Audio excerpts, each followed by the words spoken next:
Capítulo 3. Coilos. Mishra estaba en lo cierto. Había dibujos en la arena del desierto al oeste de su campamento.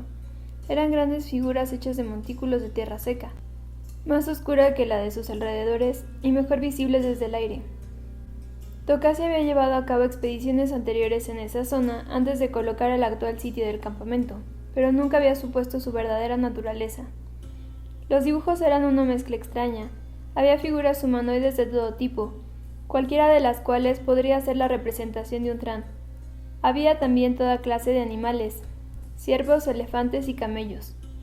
Había una colección impar de símbolos geométricos, curvas, espirales y ángulos agudos que cruzaban y volvían a cruzar las figuras, dividiendo algunas, dejando a las demás sin tocar. Garabatos, pensó Tocasia, creados por una raza de titanes del desierto. Los dibujos eran de origen Tran, como Mishra había adivinado. Estaban dispuestos en torno a un solo lugar, un gran montículo. Este resultó ser un rico campo de artefactos, incluyendo un esqueleto casi completo de Suchi, que finalmente cumplió el sueño de Tocasia de armar una de las bestias enigmáticas. También estaban los restos de varios ornitópteros. Sin embargo, el descubrimiento del Suchi y los ornitópteros eran secundarios con respecto al rico tesoro de cristales de poder hallados en el montículo central. Muchos de los cristales estaban agrietados o destruidos, pero entre la escoria había muchísimos más que estaban operativos, joyas vibrantes y ondulantes que brillaban con un arco iris de chispas y patrones en su interior. Había joyas más que suficientes como para mantener el propio trabajo de Tocasia, con un superávit suficiente como para enviar a otros estudiosos y varios partidarios nobles de la capital de Penregon. Esto a su vez suministraría un suficiente interés de la nobleza que le permitiría abrir un segundo campamento permanente en el lugar encontrado por Mishra. El descubrimiento de los dibujos en el desierto fue posible gracias a la observación aérea. El mismo método reveló campos similares de dibujo, aunque ninguno tan grande e intacto como el primero. Un arco de ellos se extendía en el desierto en una amplia extensión hacia afuera de la cordillera Ker. Algunos de los dibujos tenían rasgos de razas reconocidas, mientras que otros no se parecían a nada conocido. Todos tenían un patrón estilizado de curvas y líneas en zigzag, en torno a un montículo central repleto de artefactos destrozados y piedras de poder. Durante los siguientes 2 años, los investigadores ubicaron casi 20 montículos parecidos. Sin embargo, las grandes preguntas eludían a Tocasia y a los hermanos. Nadie encontraba restos óseos de los propios Tran, ni ninguna clase de arte. La arqueóloga no descubrió nada acerca de su lenguaje, más que algunos fragmentos que parecían poco más que etiquetas y un conjunto claro de símbolos numéricos. Durante la cena, la estudiosa, los hermanos y algunos de sus estudiantes más antiguos acostumbraban a hablar de la posible naturaleza de los Tran. Deberían haber sido humanos, dijo Ursa en el curso de una de estas conversaciones. Todo lo que hemos encontrado es capaz de ser utilizado por individuos de tamaño humano. Ellos eran probablemente unos antepasados más exitosos de las personas más ancianas de los Fayaji, que dominaban a los demás a través de su ciencia avanzada. Los sobrevivientes Fayaji de hoy convirtieron a sus hermanos más emprendedores en seres divinos. En desacuerdo, Mishra dijo: el hecho de que nos sentimos cómodos con sus herramientas no significa nada. Los enanos, los elfos o los orcos podrían haber utilizado estos artefactos, incluso los minotauros. Los minotauros son demasiado grandes, dijo Ursa. Sus manos serían demasiado grandes para utilizar la mayor parte de los dispositivos. Los minotauros podrían haber estado a cargo, con los seres humanos haciendo el trabajo, replicó Mishra. Tocasia notó que el hermano menor se negaba a conceder a su hermano hasta el más mínimo punto. Imaginen, continuó, a los minotauros como gobernantes de la nación Tran, y a los seres humanos como una clase inferior. Al igual entre los orcos, los grandes están en la parte superior y los trasgos hacen todo el trabajo duro. No hemos encontrado restos de minotauros, hermano, dijo con frialdad Ursa. Tampoco hemos encontrado restos humanos, hermano, disparó Mishra, levantando su copa de Navis en un brindis, burlándose de su propia lógica. Tocasia se reclinó en su silla, recién llegada de la capital, un asiento cómodo y acolchado, y dejó discutir a los 2 hermanos. Este era un viejo argumento, revisado al menos una vez al mes. Siempre terminaba de la misma manera, admitiendo de que no se sabía lo suficiente. Esta confesión siempre parecía frustrar mucho a los jóvenes. Los dos hermanos habían cambiado a lo largo de los años de descubrimiento. Ursa estaba más delgado que nunca, a pesar de que finalmente obtuvo un buen par de hombros. Su cara era lisa, y se enorgullecía de no perder los estribos como lo había hecho cuando era un niño. Mishra, por su parte, era tan impulsivo como lo había sido el día de su primer pelea. Su cambio más evidente era una barba rala oscura que enmarcaba su boca sonriente. Los estudiantes mayores sentados a la mesa también veían la discusión, pero no participaban. Ursa y Mishra eran mayores que la mayoría de los estudiantes de ahora, y en algunos pocos años más serían considerados como adultos en su propio derecho. Los estudiantes nobles habrían aprendido desde un principio que expresar una opinión contraria, cuando los dos estaban peleando de esa forma, era una manera segura de colocar a ambos hombres en contra del intruso. Tokazi estaba orgullosa de los muchachos y sus logros, y a su vez ellos se dedicaban totalmente a ella, pero una y otra vez volvían a esta discusión y no podía ir más allá de ella. Todavía no habían aprendido la identidad de los Thran. Como las voces de los jovencitos comenzaban a elevarse, Tokazi se inclinó hacia adelante, con la esperanza de llevar a los hermanos a un nuevo rumbo. ¿Por qué no lo hemos hecho?, interrumpió. Ambos jóvenes miraron con asombro a la anciana erudita mientras repetía: ¿por qué no hemos encontrado restos humanos o de otra raza? ¿Carroñeros?, dijo Mishra inmediatamente. Ursa hizo un ruido grosero. Entonces, ¿por qué no hemos encontrado algún resto de esa carroña?, preguntó con sorna. No hay criaturas muertas de ningún tipo entre los restos. Debería haber alguna, incluso por accidente. ¿Tienes una teoría, hermano?, preguntó Mishra. La peste, dijo con calma Ursa. Algo se extendió que no solo mató a los Thran, sino que también destruyó sus restos. Eso también explicaría por qué los restos están dispersos tan ampliamente. Mishra negó con la cabeza. Peste no, guerra. La peste no explica por qué no hallamos arte. La guerra sí lo haría, ya que los vencedores quemaron todo lo que pudieron. Pinturas, libros, cuerpos. Luego destruyeron el resto. Hemos encontrado pozos de ceniza entre diversos sitios. Esos son el resultado de la fabricación, no de la batalla, observó Ursa. Y en el caso de que tuviera razón, ¿qué fue de los vencedores? Se convirtieron en los carroñeros, replicó triunfalmente Mishra, dejando su vaso. Eso es lo que tuvo que suceder. Una raza esclava de hombres destruyó a sus maestros minotauros y entonces se vinieron abajo, ya que la sabiduría de los minotauros ya no estaba allí para apoyarlo. Ursa se rió entre dientes. Un argumento perfecto. Cada punto utiliza como prueba otro punto cuestionable, que eventualmente requiere que creas lo que estás tratando de demostrar en primer lugar. Así que, hermano, ¿por qué estos carroñeros sobrevivientes no crearon alguna clase de arte después de la guerra? Mishra frunció el ceño ligeramente, considerando el argumento. No eran lo suficientemente capaces de realizar arte, dijo finalmente. Así que no hay arte de aquella época. Con excepción de los dibujos en el desierto, dijo Ursa. Con excepción de los dibujos en el desierto, coincidió su hermano. Excepto que no lo son, ¿sabes?, dijo Ursa con una pequeña sonrisa. Mishra negó con la cabeza, mirando perplejo. ¿Acaso no son dibujos los del desierto? No hay nada natural que pueda producir. Eso no es arte, interrumpió Ursa. O las figuras humanas podrían serlo, o pueden ser simplemente un reconocimiento de una de las razas que los Thran habían conocido. Pero todas esas líneas, ángulos y garabatos no son arte, son instrucciones. Tokazi miró a Ursa, también intrigada. ¿Qué había descubierto ahora? Ursa se levantó de la mesa y salió de la tienda sin decir una palabra más. Regresó con un gran mapa de la zona, que desplegó sobre la mesa. Los otros estudiantes retiraron rápidamente los restos del asado de liebre del desierto y Melón salvándolos para que no quedaran cubiertos por la hoja. El mapa mostraba el arco de ruinas que habían descubierto. Estas son las ubicaciones de los distintos puestos de avanzada Thran que hemos encontrado, dijo. golpeando con su dedo delgado en el mapa. Siguió señalándolos de uno a otro, trazando la curva de los restos. En cada lugar, la colección de extraños ángulos y líneas parecen apuntar en una sola dirección. Desde nuestro segundo campamento, apunta ligeramente al oeste del norte. Dibujando una flecha, el estudiante rubio esbozó una línea que se extendía hacia el norte. En el próximo, algo más al oeste, la mayoría de las líneas también indican una dirección en particular.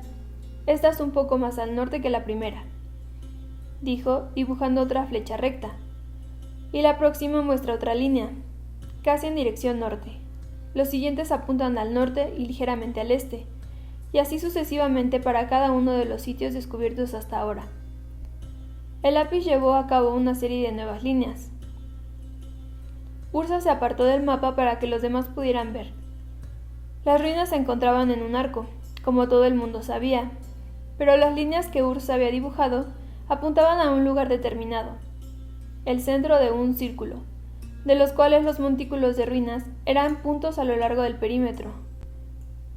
Los Rana fueron un pueblo artístico, dijo Ursa, mirando a su hermano. ¿Por qué entonces dejar arte en el desierto? La respuesta es que no lo hicieron. Dejaron instrucciones acerca de dónde estaban sus asentamientos más grandes. Hemos visto las figuras, que hemos reconocido, pero ignoramos las líneas, que no conocíamos, pero las líneas son más importantes. Mishra se inclinó sobre el mapa y frunció el ceño. Líneas sobre un papel, resopló. Viste el arco y calculaste el centro, y luego buscaste la justificación en las líneas de los diferentes montículos. ¿Así que no estás de acuerdo con mi argumento, hermano?, preguntó en voz baja Ursa. Mishra sonrió. La blancura de sus dientes rozó la barba circundante. Hermano, me encanta tu argumento, es perfecto. Cada punto utiliza como prueba otro punto cuestionable, que eventualmente requiere que creas lo que estás tratando de demostrar, en primer lugar. El argumento que más me encanta. Son tus conclusiones las que creo que están equivocadas. Ursa enrolló su mapa lentamente. Supongo que eso significa que no quieres venir mañana, cuando vaya a averiguarlo. Mishra se quedó parado, e incluso Tocasia lanzó una mirada penetrante sobre el hermano mayor. Con su permiso, señora, me gustaría tomar un ornitóptero para comprobar esto, dijo Ursa. Como mi hermano no quiere acompañarme, puedo manejar uno de los más pequeños. Yo no he dicho que no iría, interrumpió Mishra bruscamente. De hecho, creo que debo ir adelante, aunque solo sea para impedir que veas ruinas que no están allí. Ursa sintió con una sonrisa determinada. Luego se agachó debajo de la tienda y entró en la creciente oscuridad. Tengo planes que hacer, gritó por encima del hombro. Buenas noches a todos. Cuando Ursa se fue, la mesa quedó en silencio. Ninguno de los otros estudiantes quiso hacer comentarios sobre la teoría de Ursa, y Tocasia necesitaba tiempo para digerir lo que el hermano mayor había dicho. Tentativamente, la conversación volvió a asuntos más mundanos. Un estudiante aventuró que su área de la excavación estaba produciendo algunos discos de interés marcados con números Tran. Otro mencionó que su trabajo estaba siendo retrasado por un estudiante de secundaria que declaraba todas las rocas como artefactos de la antigua raza. Eso llevó a una pequeña risa de los demás y a Tocasia contar una historia de un estudiante, que unos años antes pensaba que debía acabar en la cima de las montañas, porque si ella fuera una de las Tran, sería allí donde dejaría los artículos más valiosos. Mishra se sentó en silencio alejado del fuego y se acarició la barba sin afeitar. Después de unos minutos se excusó también y abandonó la mesa. No se dirigió a los cuarteles que compartía con Ursa, sino que caminó hacia abajo, hacia donde los excavadores Fayaji habían hecho su campamento. Tocasia se dio cuenta de que el hermano mayor tenía una mirada de preocupación en su rostro, pero aquella vez no le dio mucha importancia. Esa noche, después de que limpiaron los platos, Tocasia trabajaba montando la pierna Sushi en su mesa. El diseño que había descubierto del espécimen casi completo resultó ser más diferente de lo que Ursa o ella habían previsto. Era casi, pensó, como si las piernas se montaran hacia atrás, las rodillas apuntando hacia la parte posterior. ¿Era este el diseño escogido por los Tran?, se preguntó. ¿O este era un modelo de su apariencia real? Una sombra apareció en la entrada de la tienda, y vio de repente cómo entraba Amal. El viejo Amal, como era conocido ahora, recordó. Su cabello se había vuelto gris, cayendo a lo largo de ambos lados de su rostro. Últimamente se había estado quejando de que su edad se estaba finalmente poniendo al día con él. Tocasia sabía que era abuelo, y algún día, muy pronto abandonaría el campamento. Tocasia le echaría de menos, porque representaba todo lo que ella sentía que era admirable entre la gente Fallaji. Era directo, franco y honesto. Ahora, por la mirada severa de su rostro, Tocasia tuvo la sensación de que estaba a punto de recibir una dosis desordenada de la mejor calidad. «He oído que vuestros jóvenes volarán mañana a las montañas», dijo. Su acento del desierto seguía al rojo vivo a pesar de todos estos años entre los argivianos. «¿Cómo te...?» Tocasia empezó a hablar, pero se dio cuenta de que Amal había sido informado. Mishra le había preguntado por el anillo de ruinas y el punto central del arco que Ursa había localizado, y la noticia había perturbado, obviamente, al anciano Fallaji. Ella sintió con la cabeza e hizo un gesto hacia la silla del campamento. El antiguo líder de los buscadores se sentó con cuidado sobre ella, como si él o la silla se fueran a romper debido a la experiencia. Ursa tiene algunas ideas sobre hallar los restos de un gran asentamiento Tranaí. El viejo Amal miró la alfombra gastada, llena de polvo bajo sus pies. Yo no creo que sea una buena idea. Los Fallaji lo desaprobarán. Tocasia levantó su frente. Amal y los excavadores nunca habían expresado antes la idea de una tierra tabú. De hecho, en la mayoría de los asentamientos tribales que habían visitado, los habitantes se hallaban sumamente orgullosos de mostrar, incluso de comerciar los artefactos Tran que habían descubierto. No todos los Fallaji, continuó Amal. Levantó la vista rápidamente hacia ella, como si pudiera leer sus pensamientos en los ojos. La mayoría de nosotros somos lo suficientemente modernos y lo suficientemente sabios como para saber que no hay nada en las montañas que no esté en el desierto. Pero hay quienes están preocupados por los espíritus de los Tran, acerca de su corazón. Se dice que el secreto de su corazón se encuentra en las montañas, y que nosotros los Fallaji deberíamos mantenernos bien alejados de ellos.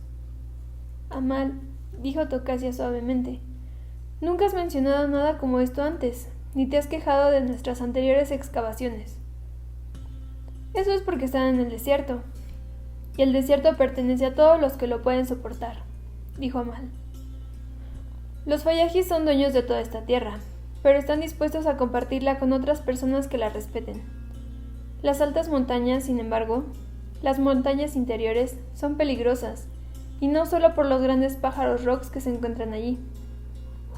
Las reclamamos como territorio Fallaji, pero no las visitamos. Tampoco recomendamos a otros que lo hagan. Argivia también reclamaba esas montañas, pensó Tocasia, aunque no se hizo eco de esa opinión. La mayoría de los argivianos eran gente de la costa, para empezar, y las extensas áreas reclamadas por las facciones nobles eran solo líneas en un mapa. Si estamos violando algún tabú, comenzó a decir Tocasia. Amal levantó una mano. Señora, no es un tabú exactamente, un deseo, una preocupación.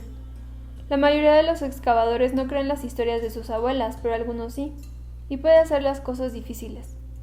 Ahar, mi propio asistente, cree en genios, demonios y grandes dragones, los Makfawas, que rondan por la noche. Amal, dijo Tocasia sonriendo ligeramente, tú sabes que interponerse en el camino del hermano cuando él ha decidido hacer algo es como tratar de desviar el viento del desierto. Ellos irán a observar, y ahora que me has traído tu preocupación, voy a ir con ellos. Mi pregunta es, si encontramos algo y es necesario seguir investigando, ¿vendrás y nos ayudarás? El viejo Amal se sentó de golpe, sorprendido. Tocasia había anunciado la cuestión de una forma demasiado cercana a un insulto, pero lo suficientemente directa para exigir una respuesta. Él farfulló por un momento, luego se volvió más austero. Yo estaré siempre allí donde me necesites, dijo con frialdad. He aprendido más sobre los días antiguos trabajando con ustedes de lo que habría hecho en toda una vida de búsqueda en el desierto. Hemos movido demasiada tierra, tú y yo, como para pelearnos por cuentos de abuelas. Tocasia se permitió una pequeña sonrisa. Luego volvió su rostro hacia el anciano. Ve pues, y descubre entre tus excavadores quienes creen en las historias de las abuelas y quienes no. Descubre quién iría a un sitio de excavación en las montañas y quién se quedaría. No impugnes su orgullo o su valor, porque entonces aún los que piensan que sería sacrilegio acudirían y se sentirían peor. No sé si vamos a encontrar algo, pero si lo hacemos lo investigaremos. Amal asintió y se puso en pie. Yo nunca pensé que te alejarías de cualquier desafío, Tocasia. Eres como un hombre en ese sentido. Tocasia aumentó también su respeto. Yo tampoco pensé que fueras capaz de ocultarme cualquier información que yo necesitaba saber. Gracias. Amal hizo una reverencia y se fue. Tocasia sacudió la cabeza mientras veía su sombra unirse a las demás de la tarde. Eres como un hombre, había dicho, y eso era como un cumplido.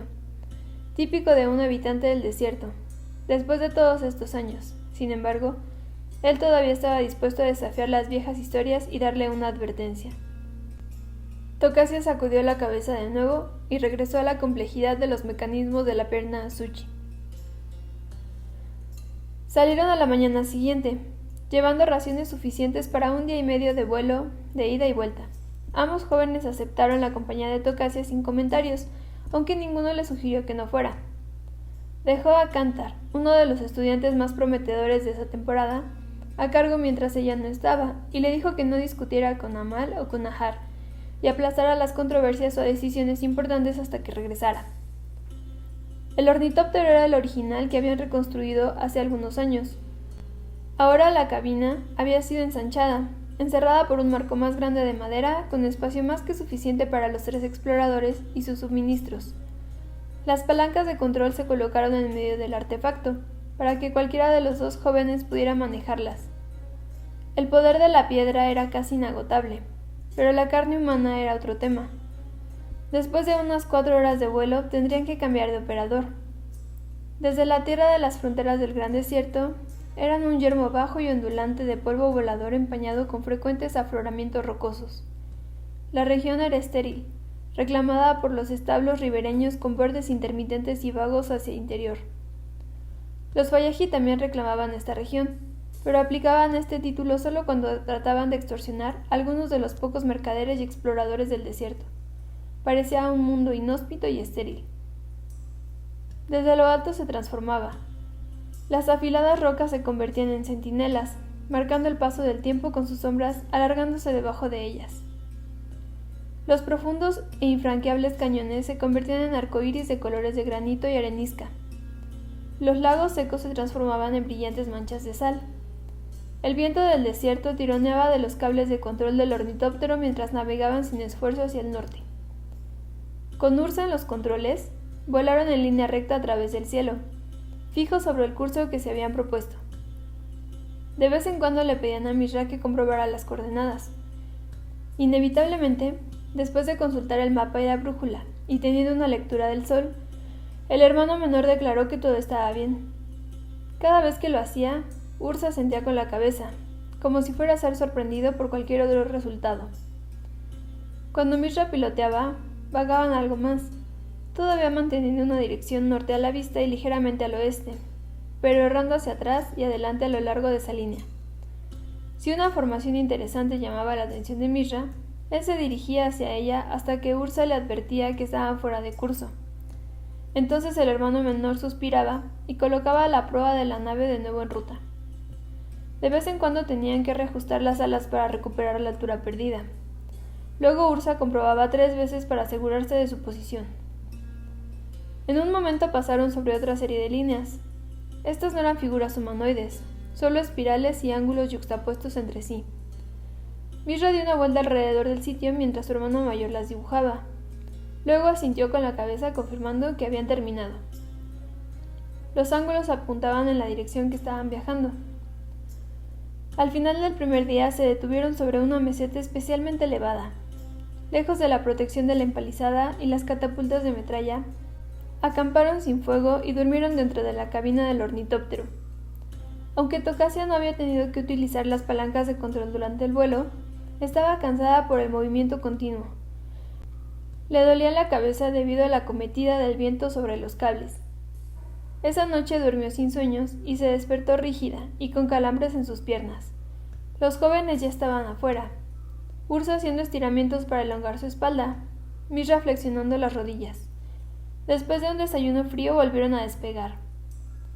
El centro Thran, a lo que Amal se había referido como su corazón secreto, no podía pasarse por alto desde el aire, aunque no se hubiera podido llegar fácilmente desde el suelo.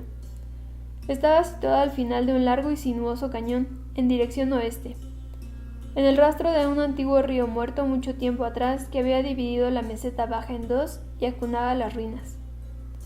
Eran verdaderamente ruinas, un largo desfile de cimientos de edificios destrozados y paredes desplomadas. Algunas de las ruinas se parecían a las mansiones de Argivia. Otras se asemejaban a los templos con cúpulas acebolladas de Tomakul. Sin embargo, otras no se parecían a nada de lo que los tres investigadores habían visto antes. Un marco de metal que no sostenía nada en absoluto. Una pila de placas desechadas, cada una del tamaño de un hombre, con bordes dentados o una maraña de lo que parecían gusanos metálicos azules. A lo largo de la pared del cañón había lo que parecía un nido de arañas roto de color bronce.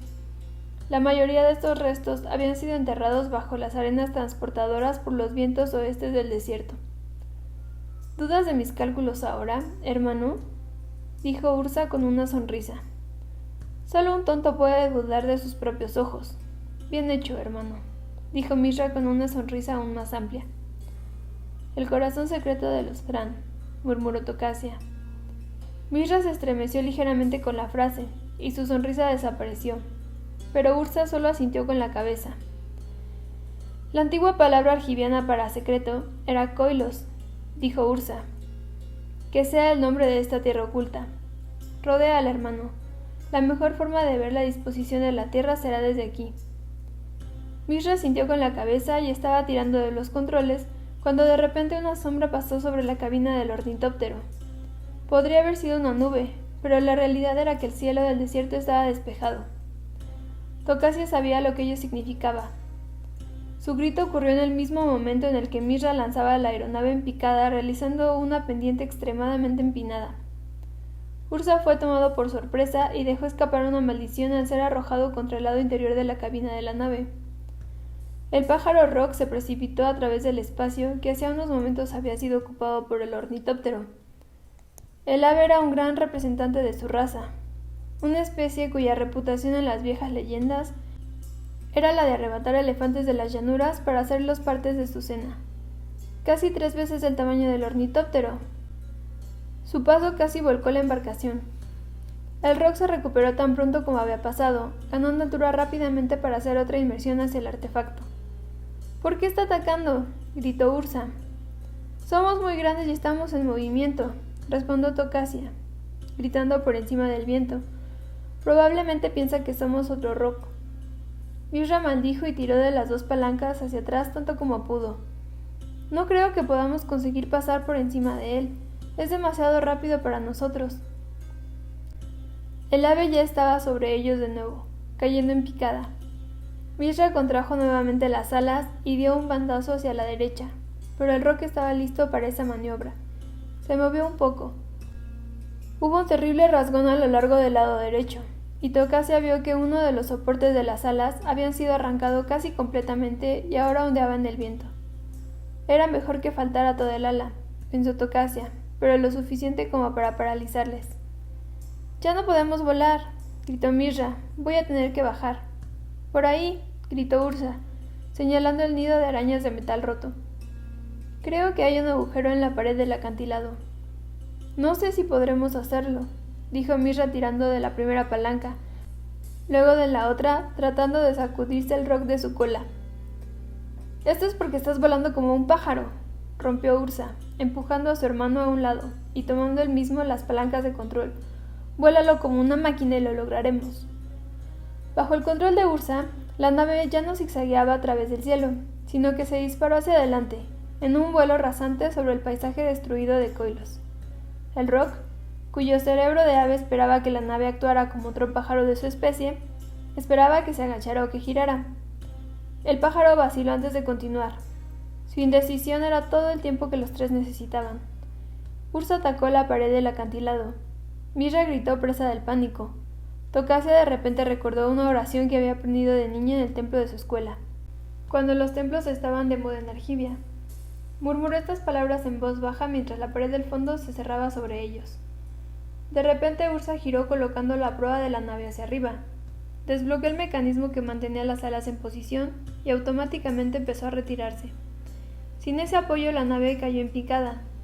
Una vez más, el Rock pasó a través del espacio vacío que hacía unos momentos había albergado el artefacto volador. Ursa se dejó caer unos 15 metros y luego contrajo nuevamente la esclusa de las alas. Las alas se desplegaron de inmediato, capturando el aire del desierto y desacelerando la caída. Aún así, aterrizaron sobre la arena con un golpe poco ceremonioso. Si hubieran tenido que aterrizar en la roca, Tocasia no tuvo dudas en que habrían roto los puntales de apoyo, no por hablar de algunos huesos. Ursa abrió las esclusas de las alas y éstas se desdoblaron hacia adentro otra vez. El puntal dañado sobresalía en un ángulo extraño. Tocasia ya estaba en la escotilla, explorando el cielo. «Va a volver», dijo, escrutando el firmamento vacío. «No debemos estar aquí para cuando eso pase». «De todos modos no deberíamos despegar de nuevo inmediatamente», dijo Ursa. «Es posible que nos esté esperando. Además, tenemos que conseguir reparar el puntal. Vayamos hacia la entrada de la caverna». «¿Estás bien, hermano?» «Deberías tener más cuidado», dijo Mishra acaloradamente cuando Tocasia se asomó en la escotilla, con miedo a que el joven hubiera resultado herido. «Yo sabía lo que estaba haciendo, no tenías necesidad de meterte en el medio». Ursa parpadeó y frunció el ceño. Su preocupación se sustituyó con irritación. «Tú estabas jugando su juego, volando como otro Rock. Por supuesto que podríamos haber volado de esa manera. Lo perdimos solo gracias a mí. Vamos a refugiarnos, dejen las discusiones para más tarde». Les interrumpió Tocasia repentinamente. «Traigan las antorchas y el agua. Podríamos estar aquí hasta el anochecer». Ninguno de los hermanos respondió, pero tampoco discutió con la anciana erudita. Treparon a la orilla de arena detrás de ella, rompiendo a correr cuando la sombra del Rock pasó por encima de ellos. Tocasia llegó primero a la entrada, giró y escudriñó los cielos. Por encima de ellos, el pájaro Rock daba vueltas sobre el cañón de maquinarias rotas y edificios destrozados. «Vamos a tener que traer las catapultas con nosotros la próxima vez», dijo. «O encontrar una manera de traerlos en ornitópteros», observó Mishra. «Vamos a estar aquí por un tiempo», dijo Ursa. «¿Se puede ver hacia dónde va el pasaje?» La caverna era una puerta de entrada. Los primeros 10 pies más o menos eran de roca natural, pero después la piedra de arenisca dio paso a un suave granito pulido. Tocasia pasó las manos por la pared. Estaba construida por bloques separados, invisibles para el ojo, como piedras individuales detectables solo por el tacto. Silbó una nota baja. Incluso entre las ruinas Tran que había excavado, no había hallado nunca una mano de obra tan precisa. Detrás de ella, Mishra encendió las antorchas de Tea. Las llamas se iban consumiendo, pero eran mejores que ninguna luz en absoluto. «Fue una suerte que hayas visto esta abertura», dijo Tocasia a Ursa. «Era evidente», respondió él, tomando la antorcha de su hermano. «Los restos de los edificios indican caminos que apuntaban hacia este espacio. Este es el centro del supuesto corazón secreto Tran». «El centro del corazón», dijo Tocasia. Hablaba en susurros, como si sus palabras pudieran despertar a los muertos. Tocasia trató de levantar su voz a un nivel normal, pero la vacuidad del espacio la derrotó. Mishra examinó el pasillo que se extendía delante de ellos. «Ninguna criatura vive aquí. Mira el polvo. No hay huellas, solo las nuestras». Ursa levantó la antorcha. La luz brilló en las paredes. «Ni murciélagos hay. Nada ha estado aquí por mucho tiempo». Ambos jóvenes miraron a Tocasia. «Así que», dijo al fin, «sigamos adelante, pero permanezcan juntos y manténganse en la ruta principal». No se preocuparon por las pocas aberturas que se abrían a cada lado, ya que eran simples nichos, y la caverna se extendía hacia atrás de la propia ladera. Pasaron varios conjuntos de escaleras y una o dos grandes cámaras, pero nada que indicara posibles ocupantes, recientes o no. Placas cristalinas opacas llenaban el techo por encima de ellos, reflejando el brillo de las antorchas, pero sin luz propia. Las primeras alcobas estaban vacías, pero a medida que avanzaban, Tokasia notaba que algunas estaban ocupadas con restos de artefactos Zuchi. Estas reliquias estaban oxidadas, algo mejor que las que habían sacado de la excavación. De algunas no quedaba nada más que su torso, las mitades superiores perdidas en el tiempo, o, quizás, robadas por ladrones de tumbas. Tokasia notó con satisfacción que las rodillas de las criaturas, efectivamente, se hallaban dobladas hacia atrás. Habían llegado a otra escalera que descendía hacia la oscuridad cuando lo escucharon, o más bien, lo sintieron. Un profundo latido venía del centro de la piedra que les rodeaba, como si la tierra tarareara alguna cancioncilla irreconocible. Tokasia miró a los jovencitos. Ellos se miraron el uno al otro, y la sabia volvió a recordar esa comunicación silenciosa que parecían compartir. Entonces los hermanos volvieron a mirar a Tokasia y asintieron con la cabeza. Los tres descendieron hacia el ruido. Delante vislumbraron una luz. Al principio no era más que una mancha gris en contra de la oscuridad, pero poco a poco se fue distinguiendo, creciendo a cada paso que daban. Ahora ya no había más nichos de Zuchi, solo paredes rectas que conducían hacia la meta. Entraron en una sala tan grande como cualquier otra que habían pasado antes. Las paredes eran naturales, pero apoyadas en columnas de acero antiguas. Los pilares de bloques parecidos al conjunto que Tokasia había visto antes. Las paredes estaban repletas de máquinas. Eran claramente de diseño Tran, pero con una diferencia. Estas parecían funcionales. Sus dientes estaban engrasados y brillantes, sus superficies pulidas y espectaculares en su acabado. Tokasia pensó, es como si los Tran se hubieran marchado hace tan solo algunos momentos. También había luces.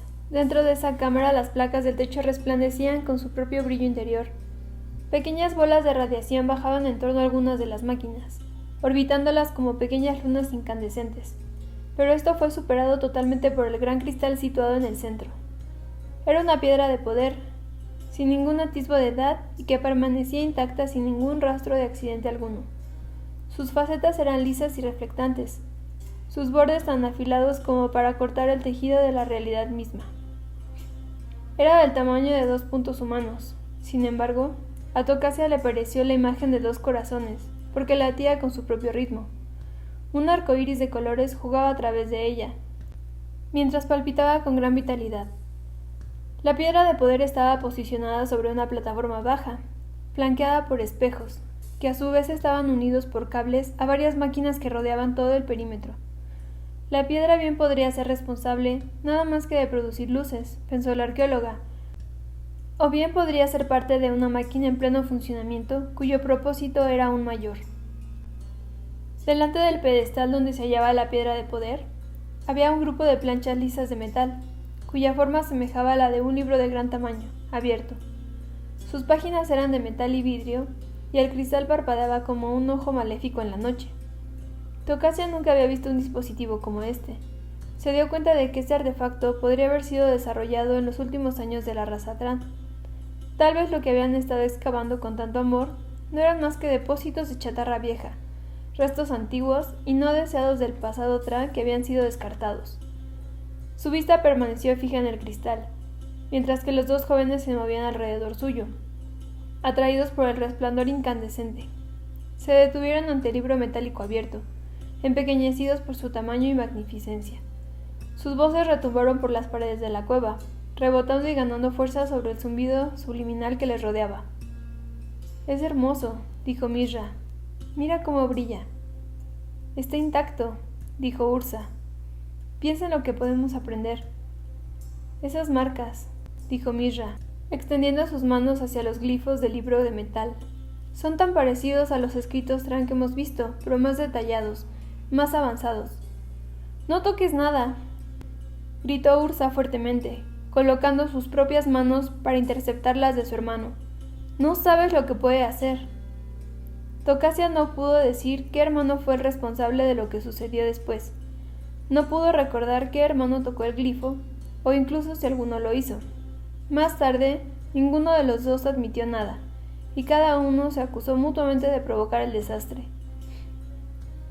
Todo lo que Tokasia pudo decir era que a medida de que Ursa se estiraba para detener a su hermano, el brillo se intensificó, repentinamente y con un calor sorprendente. Hubo una explosión, pero sin ningún sonido, y la enorme piedra de poder, el centro del corazón secreto, se hizo pedazos en una lozanía de luz.